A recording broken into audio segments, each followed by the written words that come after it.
Hello friends, स्वागत है आप सभी का। और इस वीडियो में हम क्लास 7th के चैप्टर नंबर 9 से लेकर 12 तक देखेंगे। तो सबसे पहले हम स्थानांतरित कृषि को देखते हैं। जैसा कि आप सभी जानते हैं, स्थानांतरित कृषि क्या होती है कि एक स्थान को चेंज करके दूसरे स्थान पर जाके खेती करना। तो अलग अलग देशों में उसे अलग अलग नाम से जाना जाता है। तो हम देखते हैं लद्दाख, इसे क्या कहते हैं मलेशिया में। मिल्पा कृषि के नाम है इधर। मिल्पा मेक्सिको में कहते हैं। रोका ब्राज़ील में, और आपको पता ही है भारत में इस कृषि को हम क्या कहते हैं झूमिंग।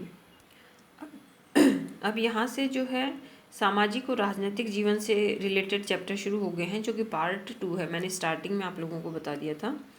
श्रेणीबद्ध समाज है। तो क्या होता है श्रेणीबद्ध समाज? जन्म के आधार पर व्यक्ति के कार्य तय कर समाज को अलग अलग भागों में बांट देना कि भाई आपका ये काम है, आपका ये काम है। सभी जातियों को उनके जाति के आधार पर कार्य देना, तो वो क्या कहलाता है श्रेणीबद्ध समाज। खंडित समाज क्या होता है कि समाज के जो विभिन्न समूह होते हैं उनमें पारस्परिक संबंधों का अभाव होता है। अब देखते हैं राज्य सरकार का गठन। तो राज्य सरकार जो है 2 पार्ट्स में डिवाइड होती है, कार्यपालिका और विधायिका। तो कार्यपालिका में कौन आता है? राज्यपाल, मुख्यमंत्री और मंत्रिपरिषद। और विधायिका में राज्यपाल और विधानमंडल आता है। फिर इसको फर्दर 2 पार्ट्स में डिवाइड करते हैं, विधानसभा और विधान परिषद। भारतीय संविधान में संघ व राज्य की शक्तियों को विभाजित किया गया है। तो कौन सी सूची में रखा गया विभाजित करके उनको? 7वीं अनुसूची में। शक्तियों से संबंधित सूचियाँ कितनी होती हैं? 3 होती हैं, संघ सूची, राज्य सूची और संवर्ती सूची। क्लास छोटी है तो उसी के अकॉर्डिंग इसमें दिया गया है। राज्य का संवैधानिक मुखिया होता है, तो कौन होता है? राज्यपाल। विधानसभा के चुनाव के बाद और प्रत्येक वर्ष के प्रारंभ में विधानसभा सत्र को संबोधित करता है, तो कौन करता है? राज्यपाल। राज्य मंत्री परिषद में कितने तरह के मंत्री हो सकते हैं? तो 4 तरह के। कौन कौन से? कैबिनेट मंत्री, राज्य मंत्री, उप मंत्री और संसदीय सचिव। राजस्थान के किस मुख्यमंत्री ने स्वतंत्रता आंदोलन में भाग लिया? वो कौन थे? मोहनलाल सुखाड़िया। 38 वर्ष की आयु में ये मुख्यमंत्री बन गए। उसके बाद इन्होंने राजस्थान के एकीकरण में भी महत्वपूर्ण भूमिका निभाई और 17 वर्ष तक ये मुख्यमंत्री रहे, 1954 से 1971 तक। राज्य स्तर पर प्रशासन का मुख्य सर्वोच्च अधिकारी होता है मुख्य सचिव, जो कि सभी राज्यों में यही नियम लागू होता है। मुख्य सचिव के अधीन होते हैं कौन? समस्त विभागों के प्रमुख, शासन सचिव तथा अन्य अधिकारी। द्विसदनात्मक विधानमंडल कितने राज्यों में है? तो 5 राज्यों में है, जम्मू कश्मीर, उत्तर प्रदेश, बिहार, महाराष्ट्र और कर्नाटक में। देश की किसी भी राज्य की विधानसभा में सदस्यों की अधिकतम संख्या होती है 500 और न्यूनतम कितनी होती है? 40 भी। किसी भी देश की विधानसभा हो तो उसमें 500 से ज़्यादा नहीं होंगे और 40 से कम नहीं होंगे। 40 का जो क्वेश्चन है एक बार पूछा भी गया है। राजस्थान की विधानसभा में कुल कितने हैं? तो 200 सदस्य हैं। इनमें से 34 जो हैं वो SC के हैं और 25 जो हैं वो ST के हैं।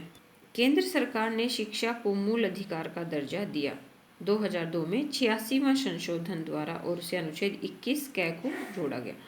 केंद्र सरकार ने निःशुल्क और अनिवार्य बाल शिक्षा अधिकार अधिनियम पारित किया कब? 2009 में। राजस्थान सरकार ने निःशुल्क और अनिवार्य बाल शिक्षा अधिकार को लागू किया 1 अप्रैल 2011 में, जिसमें 6 से 14 वर्ष के बच्चों की शिक्षा की व्यवस्था की गई है। राजस्थान में मुख्यमंत्री अन्न सुरक्षा योजना प्रारंभ की गई मई 2012 में। निःशुल्क दवा जो है वो अक्टूबर 2011 में। सूचना का अधिकार अधिनियम जो है 2000 में। सूचना का अधिकार अधिनियम राष्ट्रीय कानून बना 2005 में। देखो, सबसे पहले जो सूचना का अधिकार है वो राजस्थान सरकार ने दिया, उसके बाद में वो ही राष्ट्रीय कानून बना कब? 2005 में। राजस्थान सुनवाई का अधिकार अधिनियम पारित हुआ 2012 में। राजस्थान लोक सेवाओं के प्रदान करने की गारंटी अधिनियम सरकार द्वारा लागू किया गया 14 नवंबर 2011 को। अब है मीडिया और लोकतंत्र। इसमें सबसे पुराना संचार का माध्यम है प्रिंट मीडिया। स्त्री पैदा नहीं होती है, बनाई जाती है, ये किसका कथन है? नारीवादी विचारक सीमो द बुआर का। फिर है राष्ट्रीय महिला आयोग बना 1992 में। संसद व विधानमंडलों में महिलाओं के स्थान आरक्षित किए गए हैं 1996 में। कब? 33%। फिर है महिलाओं से संबंधित प्रमुख कानून, हिंदू उत्तराधिकार दत्तक ग्रहण एवं संरक्षण अधिनियम 1956 में 2005 में इसमें संशोधन किया गया। फिर दहेज निषेध अधिनियम जो है वो 1961 में किया गया।